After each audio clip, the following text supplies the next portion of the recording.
मुंबई के साकिनाका इलाके में घटी बलात्कार की घटना से पूरा देश एक बार फिर हिल गया है कि आखिरकार ऐसी हैवानियत वाली प्रवृत्ति इंसानों में कहां से पनपती जा रही है। इस सनसनीखेज वारदात में पीड़ित महिला की इलाज के दौरान मौत हो गई, जिसके खिलाफ में लोगों में काफी आक्रोश देखने मिल रहा है। हर जगह महिलाओं की सुरक्षा को लेकर आवाज उठने लगी है। वहीं राष्ट्रीय उत्तर भारतीय समाज पार्टी की तरफ से पीड़ित महिला के लिए घाटकोपर में कैंडल जलाकर भावपूर्ण श्रद्धांजलि दी गई। आक्रोश भी देखा जा रहा है, दुख भी दर्शाया जा रहा है कि जिस तरीके से मुंबई को खास करके जो है महिलाओं के लिए सुरक्षित माना जाता था, सबसे सुरक्षित शहरों में से हुआ करता था, लेकिन ऐसी घटनाएं लगातार बढ़ती जा रही है। तो क्या कहना चाहेंगे, कितना जो है लोगों पर प्रभाव पड़ रहा है इस चीज़ों को लेकर? देखिए, ये जो घटना हुई है बड़ी ही विनाशकारी घटना है। हमारी बहनें माताएं आज पूरे देश में कहीं सुरक्षित नहीं हैं। ये घटना यहाँ मुंबई में हुई है, इसीलिए आज यहाँ पर सारी सुविधाएं उपलब्ध हैं। हम सब इसको जान पा रहे हैं, लेकिन पूरे भारत देश में ना जानी कितनी ऐसी घटनाएं हमारे बहनों के साथ होती हैं, और उसका सबसे बड़ा जिम्मेदार हमारा कानून व्यवस्था है। आप देखेंगे दिल्ली में जो बिटिया के साथ बलात्कार हुआ था, उसमें उन अपराधियों को सजा देने में 10 साल लग गए। जब इस प्रकार से सजा देने में 10 साल लगेगा तो कौन व्यक्ति का हौसला नहीं बढ़ेगा। आज देश में, आज हमारे देश को, आज हमारे राष्ट्र को, देश के सभी उन बुद्धिजीवों को सोचना चाहिए कि हमारे देश में कहीं ना कहीं मैं कहना चाहता हूं कि सऊदी अरब जैसे कानून की ज़रूरत है। इस प्रकार से दुर्दांत अपराधी को बीच सड़क में खड़े करके गोली मार देनी चाहिए या उसका सर कलम कर देना चाहिए। 10-10 साल में जब किसी व्यक्ति को उसकी सज़ा की उसके पाप की सज़ा मिलेगी तो उस व्यक्ति का हौसला बढ़ेगा। इसीलिए मैं गवर्नमेंट से मांग करता हूं कि फास्ट ट्रैक कोर्ट में 3 महीने के अंदर इस केस का निस्तारण किया जाए, और ये जो दुर्दांत अपराधी है वैसी भेड़िया, इसको फांसी से कम की सज़ा ना दी जाए।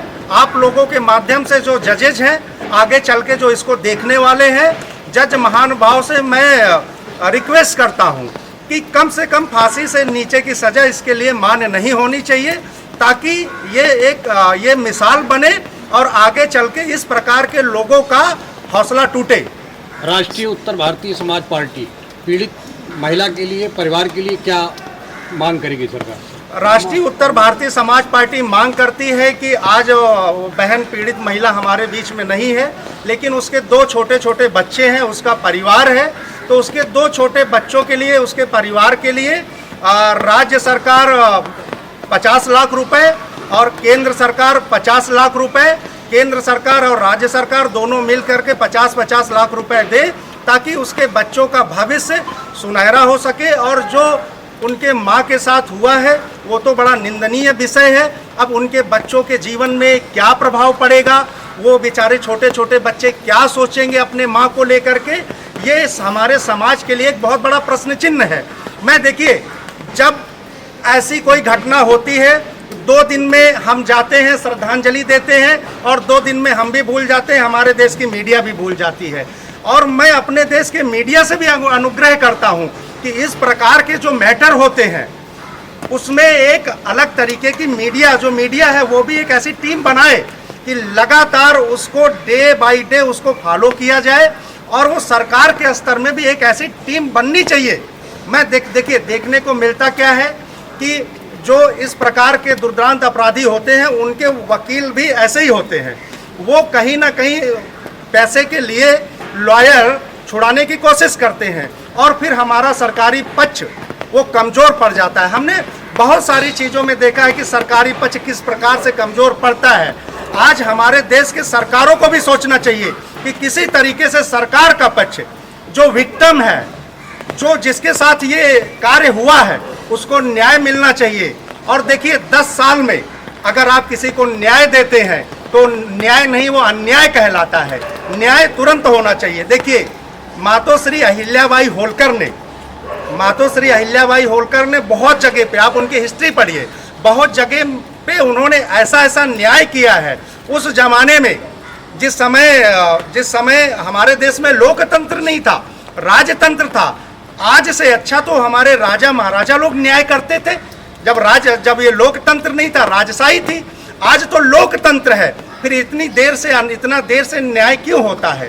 तो मैं आप लोगों के सामने मांग करता हूं केंद्र सरकार से, राज्य सरकार से कि 50-50 लाख रुपए केंद्र सरकार और राज्य सरकार दे, और ये जो अपराधी है इसको फांसी की सजा होनी चाहिए, और सरकार को इसको एक मॉनिटरिंग कमेटी बनानी चाहिए। यहाँ की जो महाराष्ट्र की सरकार है वो एक मॉनिटरिंग कमेटी बनाए और मॉनिटरिंग कंपनी में अच्छे लॉयर शामिल करे, जो कहीं ना कहीं इस केस को कमजोर ना होने दे। देखिए, एक पते की बात है, मॉनिटरिंग कमेटी नहीं बनाएंगे, अच्छे लॉयर को इसमें अपॉइंट नहीं करेंगे, सरकार नहीं करेगी, पक्ष नहीं रखेगी, मैं आज आपको बताता हूँ ये आदमी छोड़ करके निकल जाएगा।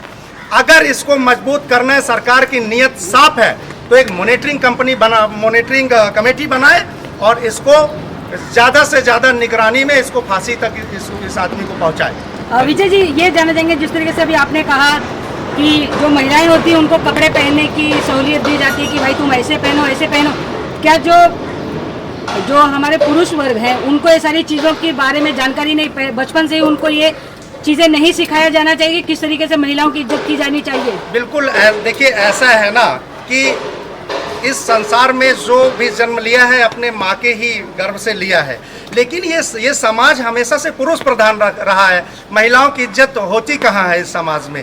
महिलाओं की इज्जत तब होती है, मैं बताता हूँ, महिला होती है प्रधान, महिला होती है विधायक, लेकिन राज कौन करता है? उसका आदमी करता है, उसका हस्बैंड करता है या उसका भाई करता है। पहले हमारे देश में हमारी महिलाओं को इतना सशक्त होना चाहिए कि अगर आप प्रधान हैं, अगर आप MP हैं, MLA हैं, आप राज करिए, आप बिल्कुल किसी का इंटरफेयर ना होने दीजिए। राजनीति कहाँ से कमजोर पड़ती? आज मैंने देखा है बहुत सारे राजनेता जो महिलाओं को सिखाते रहते हैं कि ये पहनिए, वो पहनिए, पर्दा करिए। अरे जनाब, पर्दा तो आपको भी करना चाहिए, फिर आप क्यों अकेले जाते हैं? आप 10 दिन कहीं रहें तो आप अच्छे हैं, हमारी महिलाएं 2 घंटे के लिए चली जाएं तो वो बेकार हैं। ये देखिए, ये जो मतभेद, ये जो भेद है ना, ये प्राचीन काल से हमारे देश में चला आया है, और ये 21वीं सदी का भारत है। हमारे देश के बड़े बड़े लीडर्स कहते हैं कि हम 21वीं सदी में पहुंच गए हैं। आज महिलाओं को और वीटो पावर देना चाहिए।